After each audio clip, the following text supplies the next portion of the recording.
welcome to the Jeff Fitzgerald pregame show. I'm Mike Downhour, the pregame show being brought to you by PC Repair Doctor. Well, Coach, the first half of your season is over, the non-district part. Let's take a look at your team from Game 1 to Game 5 as to how you feel they have grown. Our guys have bought into the system that we've been implemented, and then at the same time, we feel like we've got all our guys back. We're not playing with any injuries this week. We're pretty healthy going into Week 6, which sometimes is unusual. A lot of times you're plagued with injuries, but it seems like we fought through our injuries earlier in the year, and our guys have been getting treatments and taking care of their bodies and everything. So tonight will actually be the first time that we're able to put our complete team on the field. The entire team. We're looking forward to that as district play begins. Looking back one more time at the Carroll game, let's look at your Sonic players of the game because there were some outstanding performances. We did. Our special teams player of the game is Jake Lilly. He's on all the special teams. He's a junior. He's a young man that works hard and does everything you ask of him and has bought into that's his role on the team, and shoot, he does a phenomenal job of it. Then our offensive player of the week with another week of 100 yards rushing is Cam Davis. Mm-hmm. Man, he toasts the ball extremely hard. He's a big body. He's a bruiser. But he can also take it the distance and does a great job every week for us. Averaging 7 yards a carry. He just had his second game of over 100 yards rushing. I mean, he just really seems to be, just the all-total player. He's definitely our workhorse in the back end, and he has a great relationship with his offensive line, and I think that plays a lot in it, And those guys are a very tight-knit group. They're a close-knit group, and man, they paved the way for him, and he gets after it. Sonic player of the week, special teams. Special teams was Jake Lilly, offense is Cam Davis, and then defensively is Zach Hannibal. Zach Hannibal has had a couple of rough weeks. And the thing about it, corner, you make one mistake, everybody sees it. Right. You may grade out a game at 99% efficiency, and you make that one mistake, and it's a big one. But the thing about Zach is he's been fighting through that, and he's come back every week and gone to work, and he has a short memory, which you have to have at that position, but finished the game with 2 interceptions and a couple of tackles, and so Zach Hannibal at corner, number 3, was our defensive player of the game. Sonic players of the game for an outstanding win against Carroll, wrapping up your non-district play. So we'll come back and take a look at district play. You are listening to the Jeff Fitzgerald Show, brought to you by Chick-fil-A. We'll be right back. Welcome back to the Jeff Fitzgerald pregame show, brought to you by Dr. Duke McHugh.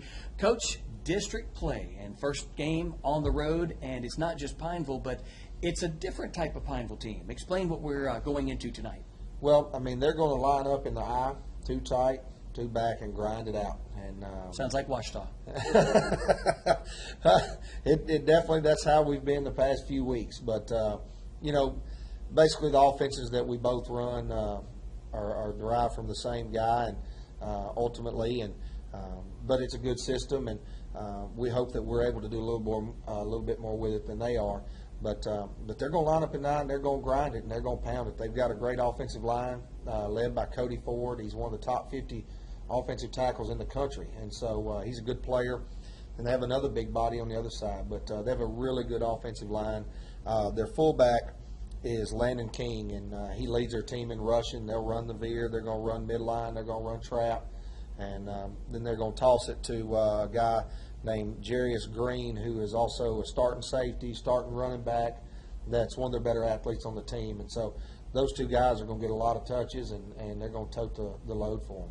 You have described their offensive line as basically a road grader. I mean, these guys just bulldoze the way through, and it makes it a whole lot easier to run. Well, they're extremely large, and they're in charge up front. I mean, shoot, when you're averaging over 6'3" across the board and over 300 pounds across the board, those rascals are big bodies, and they're going to get after it. And, we're going to have to play low. We're going to have to play with great pad level, and we're going to have to use our athleticism and to be able to make some stops tonight. Okay, we've always known them as the Rebels. We've known it as Rebel Stadium. We've known but they're called the Running Rebels this year. And is it just because of that new offense that they've got that they're running out of? Is that just the reason? Well, I think they've always they're the original Running Rebels in the state of Louisiana, but I think that they brought the running part back to it. Not real sure why, but it sure seems like that's why. We'll see why tonight. We'll see why tonight. Hopefully they won't do a lot of running. Coach, every time you go play Pineville on the road, it is such a close game. Pineville plays Washita very tight. I remember just a few years ago, it came down to the last seconds. Yeah. Last year, or 2 years Last ago. year was the last seconds. Well, as yeah, well. I mean, it was a missed extra point is the only reason, and then they did the onside kick. You guys recovered, but 22-21, it was a close game.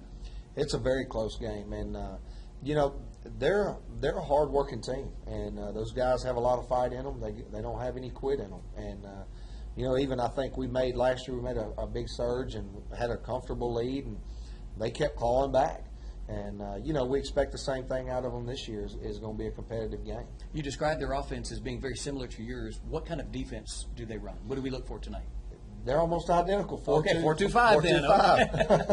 4-2-5. They like to blitz their backers in A gap and B gap, and we're very similar football teams.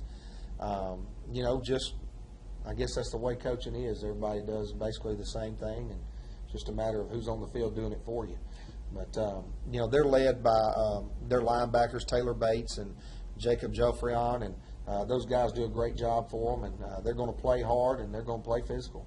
You mentioned one of the big keys for tonight, and that is your team is 100% and healthy. You're going to have guys back that you've not had since game one or maybe even at all. Explain how that's going to how that's going to affect your team as far as, you know, just their attitude, their spirit, realizing we're complete again. Well, you know, we get Desmond Jones back, and that's a big deal for us. He's a great kid, great character, great leader on our team. And when he's out there, it just brings a vote of confidence throughout the entire team that, hey, we feel like our guys are on the field. It's like having your best friend back with you. You know, when you got your best friend back by your side, you feel like you're unstoppable. And not to say that we're unstoppable, but we just have a little more confidence going into it with having our guys back on the field. As far as district play, has there been a significant change realizing it's getting more serious now? We're in district play, or is it business as usual? It's business as usual, but there's still that fact of knowing that hey, it is district play, and we're competing for a district title. You know, preseason, the kids don't really understand that you're competing for power points and a power rating and everything, and you're still competing for playoffs. But when it comes down to district time, that they know there's actually something to play for, and we've stepped it up a little bit, even though it's still been business as usual. Back just a few years ago, we would talk about what it would be like to play an unusual game, one of your few games on turf.